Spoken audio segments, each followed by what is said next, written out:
তখন রাসূল সাল্লাল্লাহু আলাইহি সাল্লাম লক্ষ্য করলেন একজন শিশুকে শিকল দিয়ে বেঁধে রাখছে।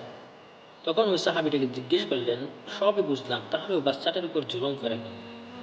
তখন ওই সাহাবীটি বললেন, ওই যে একটা পাকা খেজুর গাছ দেখা যায়, পাকা হয়ে আমাদের উঠোনে চলে এসেছে, ওখান থেকে পাকা খেজুর পড়ল।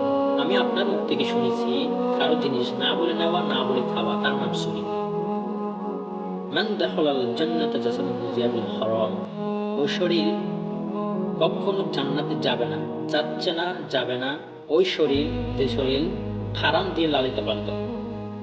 এই কারণে ওই পাকা খেজুর যখন আমার উঠানে পড়বে, তখন ওই পাকা খেজুর বাচ্চাটি না বলে খেয়ে নেবে, তার মানে চুরি করে খাবে।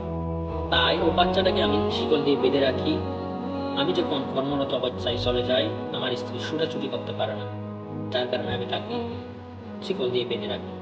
দেখি তাদের কি থাকলো, তারা কিভাবে হালাল হারাম চিনতো, আর আজকে আমরা কোন পথে আছি? আমরা কখনো কি এটা নিয়ে চিন্তা করেছি?